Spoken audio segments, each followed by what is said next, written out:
इस वीडियो के एंड पर आईब्रो बनाने का एक इंतहाई आसान तरीका भी आपके साथ शेयर किया गया है, जो कि एक छोटा सा क्लिप है, ज़्यादा लेंथी नहीं है। वो एंड पर जो है ना वो ज़रूर देखिएगा। आज की वीडियो में जो आईब्रो मैं बनाने जा रही हूँ, एक तो इसके अंदर चोट का निशान है जहाँ से बाल जो है ना बिल्कुल उड़ चुके हैं, और दूसरा इनकी आँखों के अंदर जो है ना पैदाइशी एक मोका कह लो, एक ब्लैक कलर का बड़ा तिल कह लो, जिसके अंदर भी बाल थे।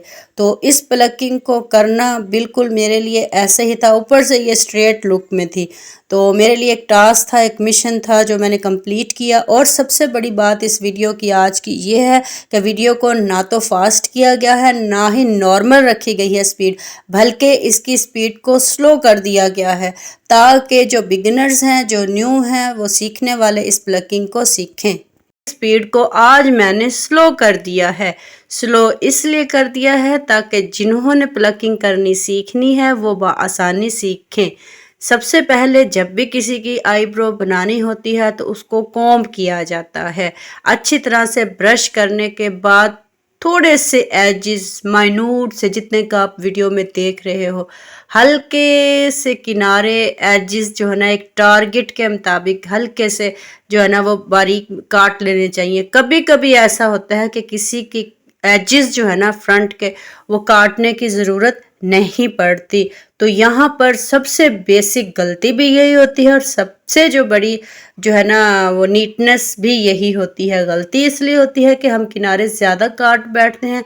शुरू में किनारे नहीं काटने, सही है, थोड़े से एजेस एक इक्वल के तौर पे करने हैं। जब इस कटिंग का ये फ़ायदा होता है कि जब हम हल्के से किनारे कट कर देते हैं ना, तो उसके अंदर के जो बाल छुपे हुए होते हैं ना, वो आसानी सामने आ जाते हैं, और हमें साफ पता चल जाता है कि यहाँ से जो बाल जो है ना ये एक्स्ट्रा है, ये निकलेंगे।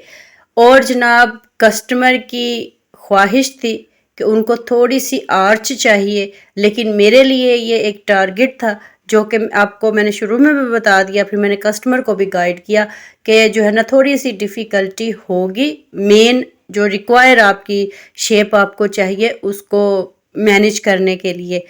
तो सबसे जो इम्पोर्टेंट पॉइंट होता है प्लकिंग करने में और करवाने में, वो ये चीज़ होता है। मैं बिगनर्स की बात कर रही हूँ, बेशक बहुत सारों को प्लकिंग आती भी है, लेकिन सीखना तो फिर भी पड़ता है। बाल का छोटी छोटी मिस्टेक्स होती हैं।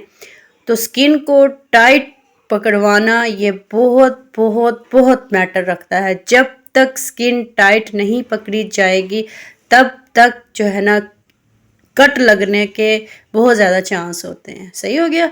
सेकेंडली ये है कि आपने अपने प्लकिंग को जब आप कर रहे होगे या किसी की कर रहे होते हो, तो जब हम ऊपर वाला जो फोर हेड है, यानी कि हमारा माथा है, आईब्रो को ऊपर से ऊपर की तरफ और नीचे से नीचे की तरफ खिंचवाते हैं, टाइटली पकड़वाते हैं, ठीक है। इससे ये होता है कि स्किन में से जो हेयर है ना वो बआसानी निकलते हैं, कट नहीं लगता, और एक टिपिकल सी जो है ना रिक्वायरमेंट वाली जो शेप है ना वो सामने आ जाती है। अब ये वो प्लकिंग है जो ज़्यादातर जो इसकी लुक है वो थोड़ी स्ट्रेट है, और जो है ना आर्च शेप यानी कि वी शेप जो है ना वो बिल्कुल भी नहीं है, ठीक है। तो आपने सबसे पहले ये देखना है कि अपने हाथों का जो एंगल है ना वो तिरछा रखना है।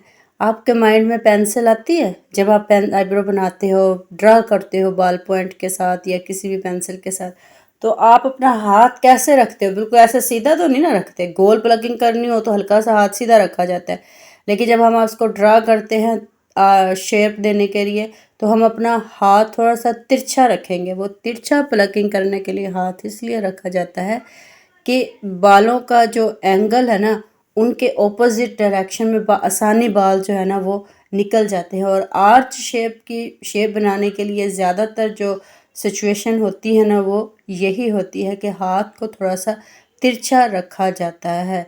तो जनाब, जो मेरे चैनल पर बिल्कुल न्यू है, फर्स्ट टाइम वीडियो देख रहे हैं, वो प्लीज़ चैनल को सब्सक्राइब कर दीजिए, क्योंकि ऐसी बहुत सारी जो है ना बारीकियों वाली वीडियोस, सच्चाई पर मबनी वीडियोस, महंगाई के इस दौर में रियलिटी बेसिस वीडियोस मेरे चैनल पर मौजूद है, और कभी भी कोई भी वीडियो मैंने बगैर एक्सपेरिमेंट के शेयर नहीं की।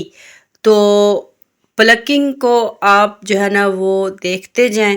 और अच्छा, यहाँ पर एक चीज़ ये होती है कि हमारा जो नाक का एरिया होता है ना, यहाँ जहाँ से ये ब्लैक तिल है, यहाँ से थ्रेड चलाना बहुत बहुत बहुत मुश्किल होता है। हर किसी की स्किन पर नहीं, लेकिन ज़्यादातर जब डेप्थ वाली आंखें आ जाती हैं ना, मतलब डेप्थ वाली आंखें, मतलब जिनकी आंखें डूंगी होती हैं, डीप होती हैं, गहरी होती हैं, ठीक है।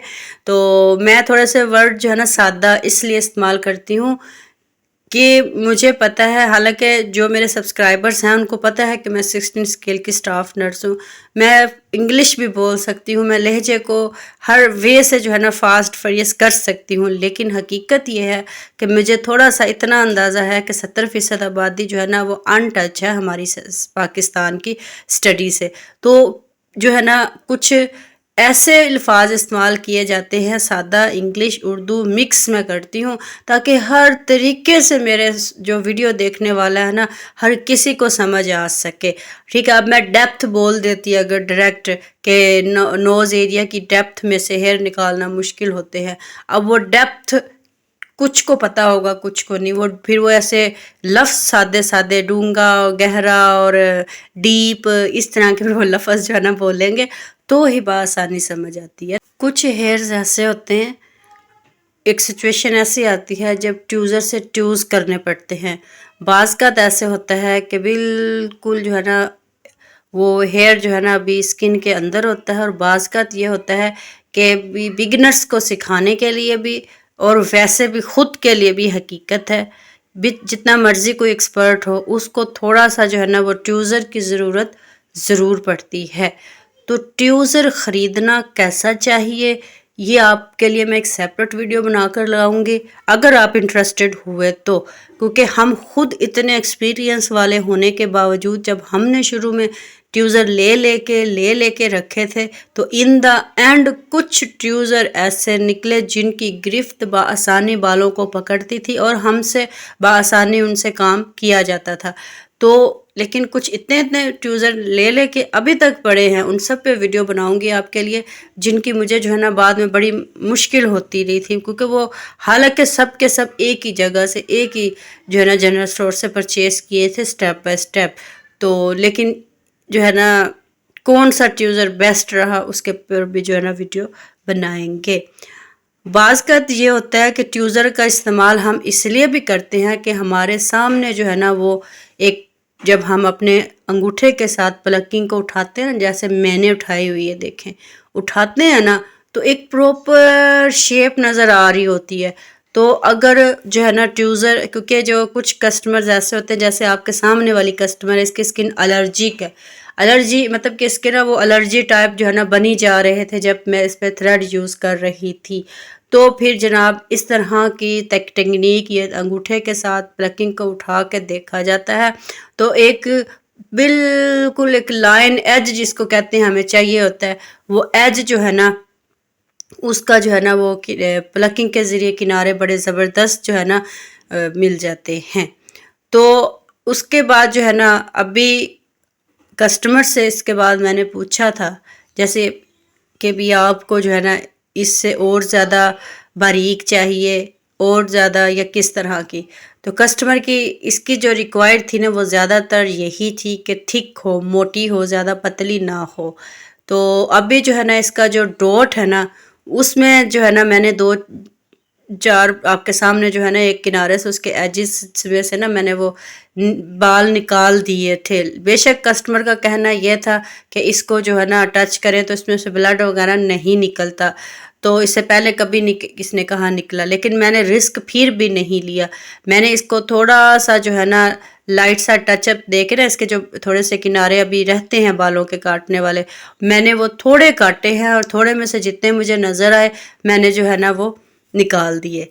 अब जहाँ पर इस वक्त थ्रेड लग रहा है ना आईब्रो का एंड जो होता है, ये भी जो है ना एक ऐसी वो होती है, क्या उसको कहते हैं कि टेक्निक, कि हमने इसका जो है ना एक प्रॉपर किनारा बनाना होता है, लेकिन इस लाइन के एंड के जो हेयर होते हैं ना, अगर तो एक्स्ट्रा आगे तक जा रहे हैं तब धागे से रिमूव कर दिए जाते हैं, थ्रेडिंग कर दी जाती है, लेकिन उस इस नोक, ये जो अब चल रहा है सिलसिला देखते जाएं, इसके एंड पे जो नोक होती है ना, ये वाली जो नोक है ना, बहुत बहुत बहुत बहुत एहतियात से उतारनी पड़ती है। इसलिए उतारनी पड़ती है कि ये जो है ना लेंथ होती है एक किस्म की, पूरी लेंथ। तो ये कस्टमर की डिपेंड के जो है ना सोच, उस पे के मुताबिक जो है ना वो उतारनी चाहिए। क्यों बाज़ का ये हम अक्सर गलती ये करते हैं, बड़े पॉलर्स में भी जाएं तो लोग ये गलती करते हैं कि सिचुएशन देखते हैं कि कौन सी इसके चेहरे पे सूट करेगी, तो जो है ना बना देते हैं प्लकिंग। अब देखें कस्टमर बैठा है सामने, उसकी सोच ये है कि उसको गोल चाहिए प्लकिंग, उसको आर्च में चाहिए, उसको तिरछी चाहिए, उसको स्ट्रेट चाहिए। कस्टमर की विश होती है, तो प्रायोरिटी जो है ना हम कस्टमर की विश को देते हैं। लेकिन जहाँ पर नहीं दिया जाता वहीं पे फिर वो लोग बाहर आकर, जो कस्टमर ने प्लकिंग करवाई होती है, फिर वो बाहर आकर ये बात करते हैं कि जो है ना शेप सही नहीं बनाई। फिर वो जाते हैं नेक्स्ट पार्लर में, उनको जाकर या तो बाय नेम बताते हैं या फिर कहते हैं कि पिछली दफ़ा किसी पार्लर से करवाई थी तो उन्होंने जो है ना मेरी शेप ख़राब कर दी थी। फिर जो है ना फिर उनसे पूछा जाता है, ये फाइनल लुक भी मैंने आपको दिखाई है। तो दूसरी साइड की प्लकिंग इसलिए नहीं बनाई कि कस्टमर ने मुश्किल जो है ना मुझे इजाज़त दी थी कि मैं जो है ना, कस्टमर जो है ना वो फेस की जो है ना वो पिक्चर जो है ना वीडियो बिल्कुल नहीं लेने देते, मुश्किल से उनसे लेनी पड़ती है। और जनाब आपको इसी वीडियो के एंड पर जो है ना एक वीडियो चलाकर दिखाऊंगी मैं आपको। उस कस्टमर ने भी मुझे जो है ना फेस की वीडियो नहीं दी थी, लेकिन उसकी एक प्लकिंग का एक ख़ास तरीका था जो मैंने आपसे शेयर करना था, इसलिए वो जो है ना वीडियो अब एंड पे चलाऊंगी। और तरीका उस प्लकिंग का ये है कि जब हम किसी की प्लकिंग को देखते हैं तो अंगूठे के साथ, थंब के साथ जब उसको ऊपर करते हैं ना, पुल करते हैं, खींचते हैं, तो एक स्पेसिफिक सा जो है ना एक नज़र आता है कि जैसे एक गहरे बालों वाली एक थिक लेयर बीच में ख़ास प्लकिंग की नज़र आ रही होगी। जो एक्सपर्ट होते हैं ना वो यही चीज़ पे गौर करते हैं। पूरा आईब्रो जो है ना एक अंदर बना बनाया नज़र आ रहा होता है, तो थंब के साथ ऊपर करके तो इसमें जो है ना हमने वो कर देना होता है एक पूरा कट जो है ना एक अंदाजे के मुताबिक ये वाले जो एक्स्ट्रा बाल हैं हमारे, ये सारे रिमूव कर देने। उसके बाद जो जल्दी जल्दी जो है ना ऊपर वाले और आईज़ के ऊपर वाले ये सारे जो है ना आँखों से हेयर जो है ना रिमूव कर दिए जाते हैं, तो एक प्यारी सी प्रॉपर शेप जो है ना वो हमारे सामने आ जाती है। होप सो वीडियो पसंद आई होगी, हौसला अफजाई कर दिया करो, चैनल को सब्सक्राइब कर दिया करो, वीडियो को लाइक कर दिया करो, हो सके तो शेयर भी। अल्लाह हाफिज़।